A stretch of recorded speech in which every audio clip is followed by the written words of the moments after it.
Hello. This is Yoda. He's one of our rescues. Welcome to today's edition of the Everything Worth Knowing Rescue News. Our first story comes to us out of Australia. Seems that Europe has gotten progressive and decided to ban animal testing on products. Here's the clip. Europe has taken an historic stand against animal testing, banning any cosmetics which use the practice. In China, cosmetics can only be marketed if they've been tested on animals to prove they are safe. In the US too, it's still a widespread practice. And in Australia, products made here can be tested on animals, and many imported goods are too. The best way to find out if a product is cruelty-free is to look on the Choose Cruelty Free website. But as of today, Europeans won't have to check. Cosmetics which have been tested on animals must not be sold anymore in the European Union. I'm optimistic that this will allow Europe to lead by example on cosmetic innovation and animal welfare. Joining me now is Raywin Fernandez from The Body Shop. Raywin, The Body Shop is cruelty-free, so you must have been celebrating this. This was a huge win for us. You know, this has been something we've been campaigning on from the beginning, really, of our existence as a business, so a big win. Are you hoping that Europe will be able to lead by example? Absolutely. You know, at this stage, there's still 80 countries around the world that test on animals, so we're hoping that this will start to pave the way for other countries to join in. Where does Australia sit? At the moment, Australia has no laws that basically define us not being able to test on animals, so we're hoping that this will put some pressure on, and, you know, Body Shop, along with Cruelty Free International, are liaising with the government at the moment. For a consumer then, would we be surprised, do you think, by how much of the products we use are tested on animals? Yeah, absolutely. I think consumers would be shocked, and I think the other thing to remember is it's very difficult to find out the information. So, you know, a lot of your brands that you may think are okay, if the brand itself doesn't test on animals, it could even be the ingredients in the products as well. What's the breakdown? Obviously, it's not just makeup and things, but shampoo, any sort of cosmetic. Any cosmetics. Is it the majority would be tested on animals that we use if we don't check it, or half and half? Yeah, it's hard to say. I think, you know, if you go onto a website like Cruelty Free International, you can get a comprehensive listing of the brands that don't test. But the difficulty is because some brands won't test their products directly, but the ingredients they source from third parties can be tested on animals. So what is the breakdown, do you think? It's probably, you know, about the majority of products at this stage. It certainly wouldn't be 50-50. We can go to websites, as you've mentioned, to find out whether companies are cruelty-free, but we can't easily find out if they aren't. Yes, yes. Why isn't there any naming and shaming? I think, you know, it's more probably about... It's difficult to do that because of the pathway of whether the products have been tested or whether the ingredients have been tested. But I think it's about really encouraging your favourite brands to start becoming part of this movement. So asking them whether they test on animals and asking them to join this. Can we tell by where a product has come from? Lots of products would be imported into Australia, whether it's more likely to have been cruelty-free or not? Again, it's hard to say. You know, cosmetics coming from China tend to be tested on animals as it's part of their regulation. But it's 80 countries around the world that still... 80% of the countries around the world who still test on animals. In terms of companies that have already said, yes, we'll respect the ban in Europe, I know L'Oreal has come out and said that. Are there many in that boat? There are, you know, and that's a great thing. There are more and more businesses joining this. And I think the great thing for The Body Shop is we've shown that we can still be, you know, commercially successful, offer a good quality product that still adheres to this. On the quality, is that something consumers should know? Is the quality at risk? Is it going to be very, very expensive? It shouldn't increase the price dramatically, and the quality can often be better because we're sourcing more natural ingredients. But, you know, there are regulations and rules to ensure that we're testing them so that they're still safe for the consumer. How long do you think it will take for other countries to follow the EU's lead? Oh, you know, it's a step in the right direction. You know, we're hoping that the more consumers who get on this bandwagon and the consumers really have the power, the quicker this will happen. Thanks very much for joining us. Thank you, Danny.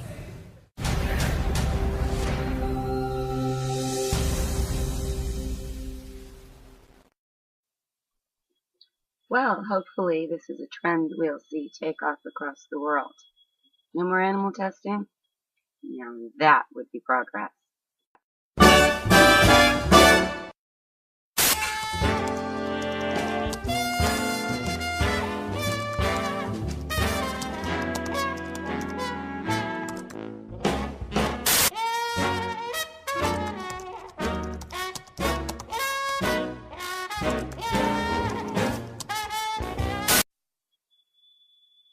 Our next news report comes out of China, where thousands of dead pigs have been pulled out of a river in Shanghai.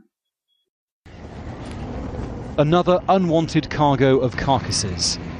These animals were among thousands collected from a river where they'd been thrown either dead or dying. The tags on their ears indicate they came from a village upstream. Tests on a water sample taken from the river have shown the presence of porcine circovirus, common among pigs but harmless to humans.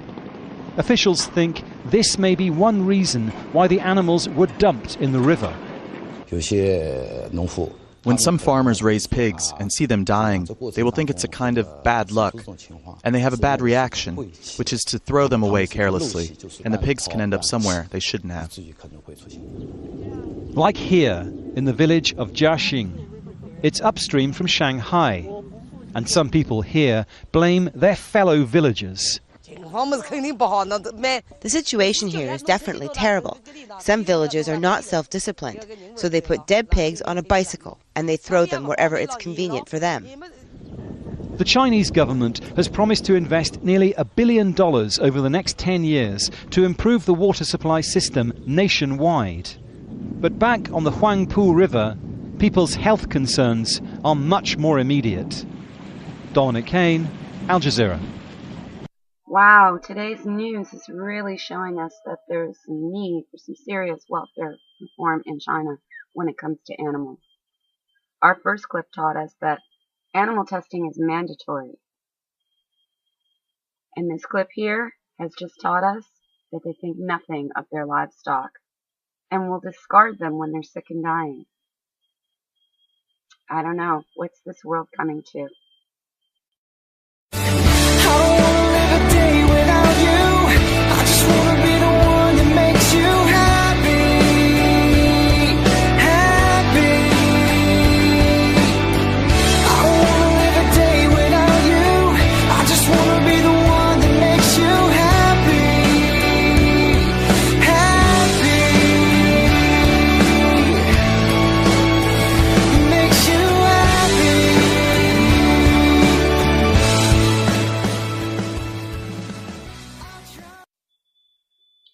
And finally, our last clip of the day, make you feel amazing, comes to us from the Best Friends Animal Society.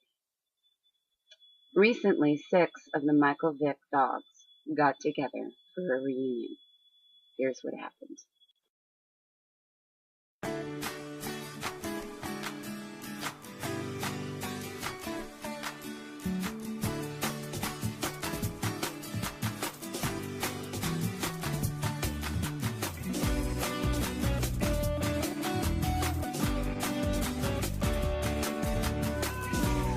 Today at Best Friends, we're having a Victory Dog reunion. 6 of the dogs that were adopted have come together to spend time with each other.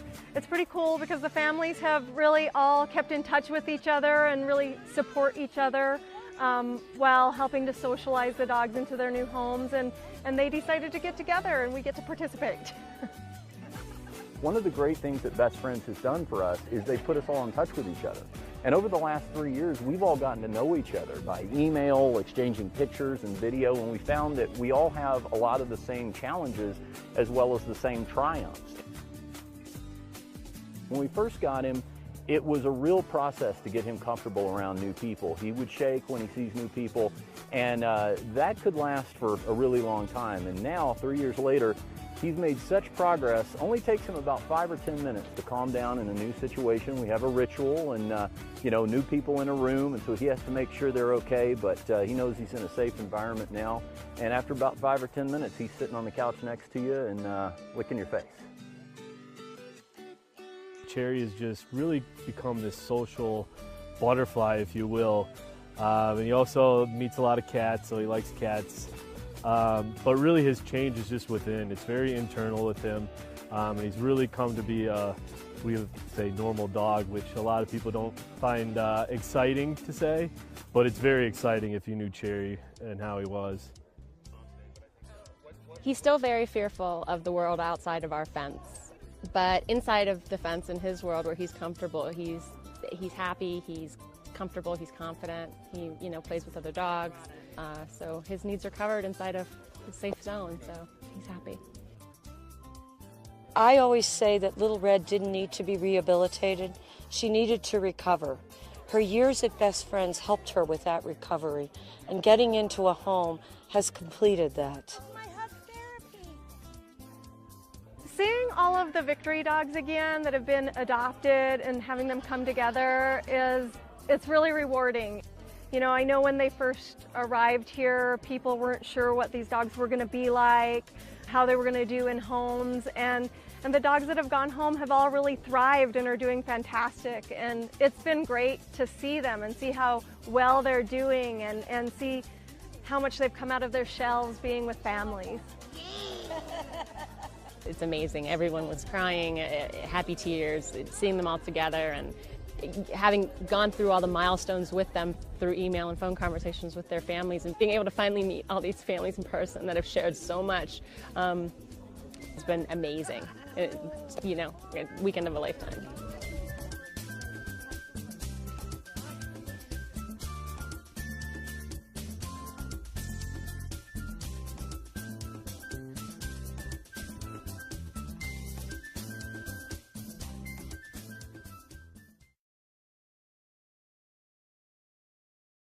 Wow, isn't it wonderful to see these dogs happy and healthy and in their own homes with loving families after the abuse they suffered? I think it is.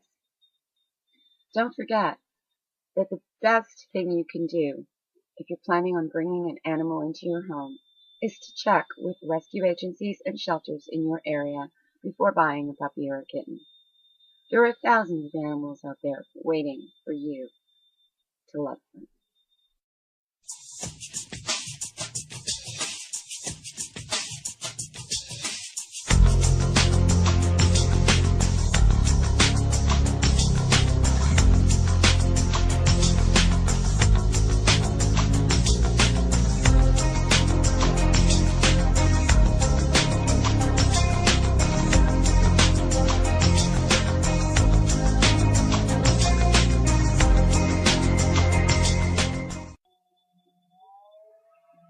That's all we have for you today, folks.